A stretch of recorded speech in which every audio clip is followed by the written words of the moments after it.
Hey, it's Brendon Payne with Century 21, the Harrelson Group here along the Grand Strand, and welcome back to another market update.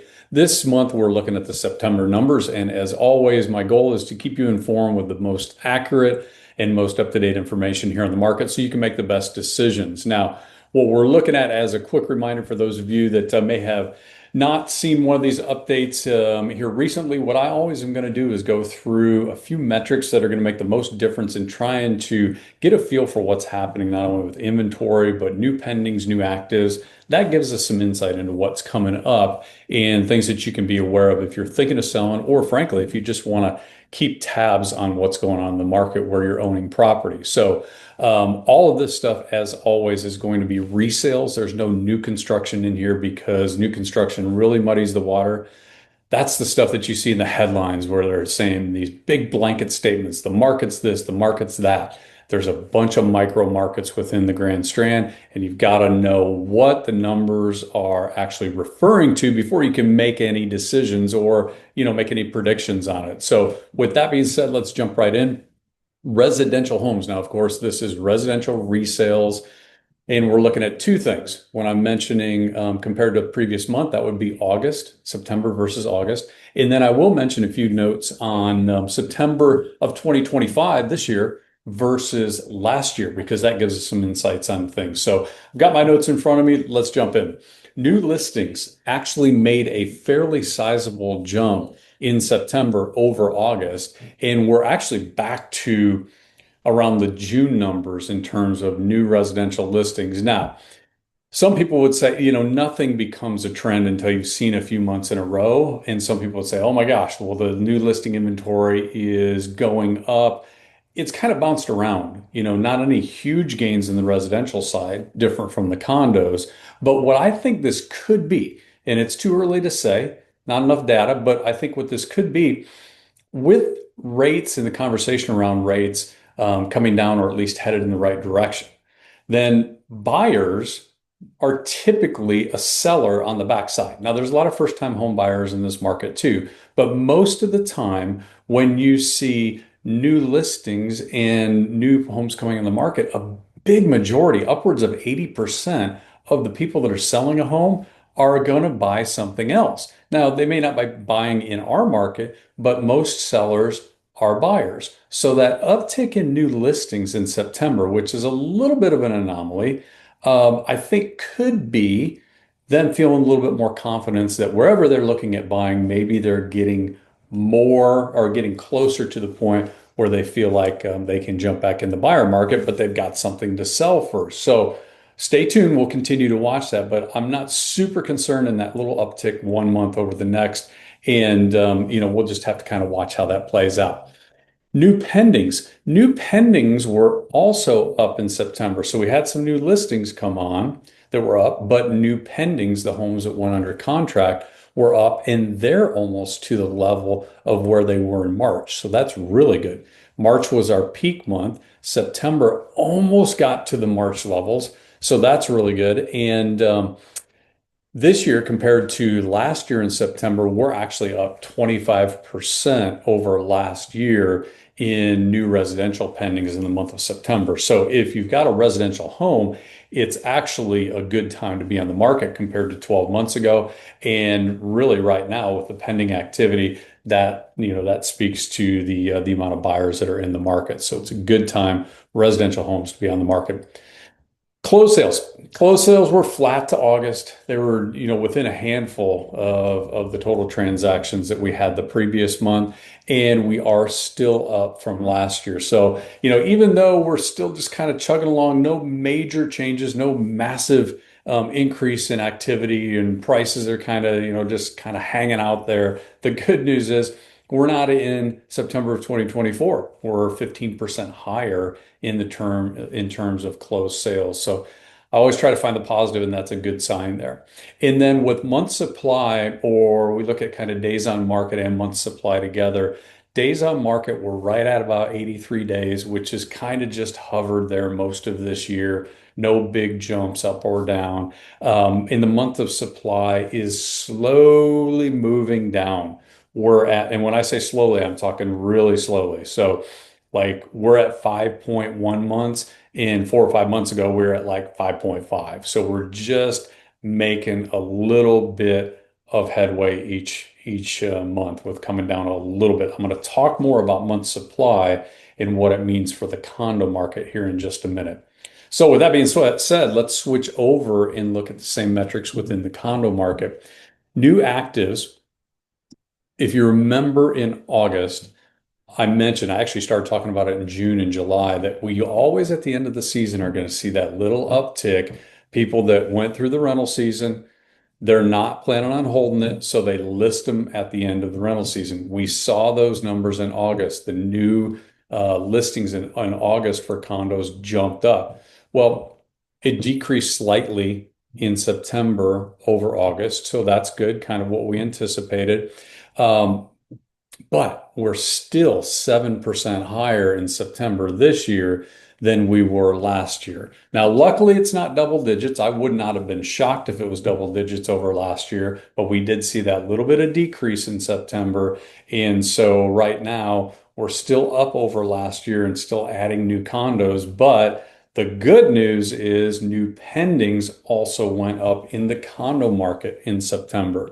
So we were about 10% over in new pendings in September versus August. So as part of that, there's two things. Part of that is the new listings that came on, that gave more choices. So buyers maybe that weren't seeing what they wanted saw some of that new inventory that came out in August and then put those under contract. So we're up in new pendings over August, and we're up 25% over last year. So again, like I mentioned, the residential homes, the condos got our challenges. A lot of inventory still, a lot of months on supply.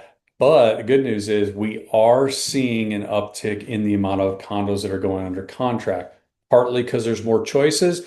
But I think what this is really tied to is there are sellers out there that are looking at the data and saying, okay, this is the new market for now. Here's the new values. Maybe I missed the peak, but I do want to get it sold because I'm going to do, any number of things after I get it sold. So they're listening to the feedback the market gives them and adjusting accordingly with their expectations in price, making those adjustments.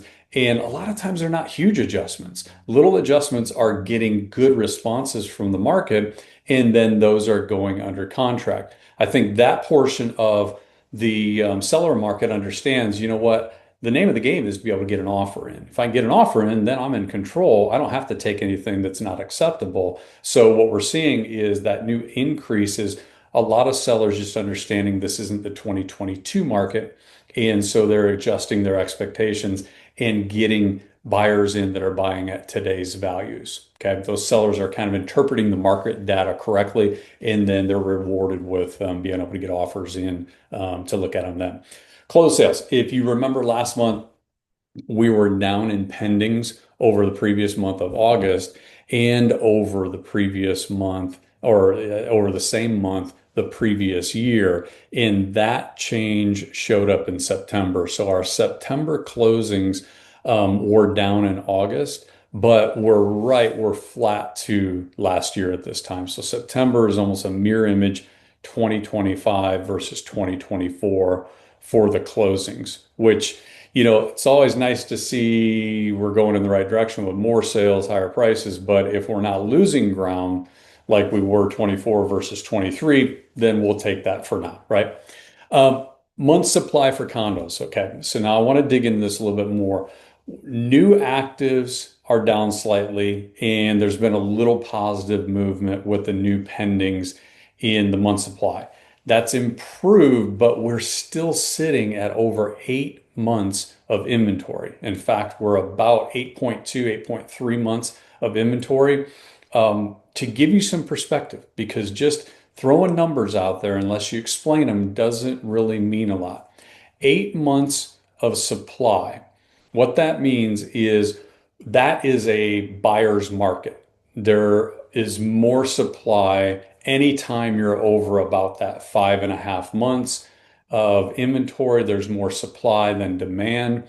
one of a couple things have to happen. Either we have to get more pendings and take some of the properties off the market by closing, or people that are just looking and saying, well, it's not going to be the price that I want now, they come off the market. That supply is a big indicator, even just in the perception of what buyers are thinking of the overall market. So a lot of times in the last 60 days, I've had a lot of conversations with owners who are referencing what they're hearing with interest rates. And if you know from last month, I mentioned, and even in July, I think we're headed in the right direction in terms of interest rates. Haven't seen a huge movement in them, but overall, the feeling, I believe, with most people is they are going to probably come down sooner than later. We probably won't have another 3 years like the last 3 years. So that's a good thing. Where I believe owners are potentially making a mistake is if they are believing that those interest rates going down in the market is going to create higher prices in the short term for the condos. That is probably a different story. And let me explain why. First, about 30% of the condos along the oceanfront, roughly 30% on any given year, are done with any type of financing. The majority of them are cash sales. So for the 30% that are getting a mortgage, are they going to be a little bit happier? Yes. Are a few more people that weren't going to get a mortgage if it was at 6.5%, but maybe they would at 5.5? Sure, there's probably a few people out there that would do that. The challenge with the oceanfront, though, is one, they're much harder to get financing. There's a limited amount of lenders that finance on those. Also, because they are investments, they're always going to be higher interest rates than what a 30-year fixed on your primary residence is going to be.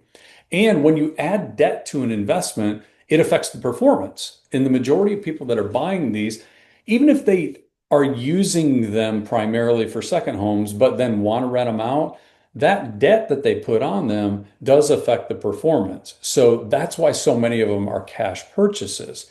So you've got the interest rate that could help a small portion of the buying audience for condos, especially on the oceanfront, but the majority of them are cash. So that's one factor.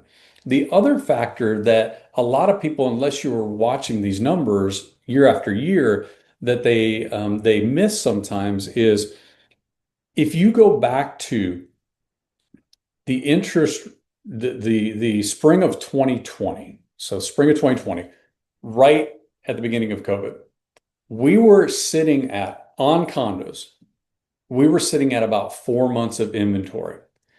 From, let's say, April of 2020, that 4 months of inventory continued to go down every month until February of 2022. It went from right at 4 months of inventory down to zero point 0.7 months of inventory. Now, if you remember 2022, March is when the interest rates started going up. Half a point, quarter point, the Fed started raising the interest rates. So we had from spring of 20, spring of 22, 24 months, month supply kept going down, started at 4 months. Demand picked up like crazy. Prices went up like crazy. Month supply went down. Right now, we're at 8.5 months of inventory. So if you just look and see, well, what drove the last run up in the prices? Inventory was at 4 months supply. And then as activity started picking up, it went down. Prices didn't go up until we started seeing that inventory go down. I don't anticipate much different if and when at some point in the future the prices start going back up. We'll probably, whatever the circumstances are, we will probably be somewhere at that let's say 4.5 months or less of inventory in order to make it possible that people want to pay more for units. So when we're sitting at 8.5 months, and thinking, well, if interest rates go down, knowing that most of the buyers are not getting mortgages on these, it's not logical to believe that if interest rates go down a little bit, we're going to all of a sudden start seeing prices go back up, because the first thing we have to do is we have to go from 8.5 months of inventory down to about 4 to 4.5 months of supply. Then, if whatever caused that, increased supply, decreased or increased demand, decreased supply, whatever caused that, if that continued, then maybe we could see that month supply continue to go down and more people go in. They're afraid they're not going to be able to buy something, and that boom pushes prices back in the upward trend versus that downward pressure that we're seeing right now. So the key thing to remember there is, yes, our interest rates going down, a great option, great thing to have happen. 100%. I think it's going to get more buyers in the market. But interest rates dropping on the condo, specifically oceanfront market, does not translate to prices going up quickly because we have to absorb nearly half of the inventory before we get to those levels where it goes from kind of normal to then, uh-oh, we don't have any inventory. Buyers have to pay more. I hope that makes sense because it's a really, really important point. Um, so what's this all mean? What's this numbers or this month's numbers mean, and what do you need to do with them? What do you have to kind of be aware of over the next 60, 75 days? First thing is, I get a lot of questions this time of year about how much does the market change in the holidays in November and December. Typically in our market, residential and condo are a little bit different. This is going to be a little bit more, it's going to be a little bit more extreme on the condo side, but residential sales contracts that, properties that go under contract, they typically drop off about 15 to 18% compared to the peak months, usually in the early summer. Okay, so there's going to be fewer contracts written November and December, but it's only 15 to 18%. So it's the portion of the buyers that are out there going, I don't have to buy right now. They're still looking online, but they don't have to buy. They're busy. They're doing other things, traveling, family, all that stuff. So they put their purchase off until Q1. Not a big drop off. Now, on the condo market, a little bit more, but here's what happens with the condo buyers. Condo buyers may not be writing a contract in November and December, but the interesting thing is they're looking right now. They're looking in the fourth quarter, doing all their shopping. They got a little more time on their hands, doing the research, deciding what do they want to purchase after the first of the year, because smart buyers know every single year if somebody can get in between January and the middle part of March, they avoid a lot of the buying competition. So if you're a potential seller thinking, I'm probably going to do something with this in the next 4 to 5 months, it's worth exploring for your individual complex, your unit, your area. Does it make more sense, even though there's fewer transactions in November and December? The people that are buying are serious. So you always want to be able to take a look and see, what does the property that I have, how is it affected by the seasonality? Um, the other change in the market in those 2 months is that motivation of the buyers. Buyers that are looking and showing properties in November and December and early January, they want to buy because everybody's busy. There's plenty of things to do. But if they're showing properties, they typically either have to buy or they're very motivated to buy. And as a seller, that's exactly the type of buyer that you want. Um, Lastly, going into the spring selling season, I think a lot of times people feel like, oh, I should put something on the market February or March. This is more if you're a condo owner or short-term rental owner. Waiting until then, you will be on the market or going on the market when there are more transactions. But what we know is there are also significantly more listings that go on the market at that time. The best scenario that I've seen is when sellers are either if they're thinking of selling Q1 by Q1 of any given year, when they're on the market by the end of Q4 or early 2000 or early first quarter, they get the benefit of seeing how the market reacts. Even if they don't get contracts in that first month or two, they get the benefit of seeing how the market's reacting, views, saves, showings, things like that. And then when the market wakes up after the first of the year, the most motivated buyers are there first. A lot of people that are buying wait still to get in February or March.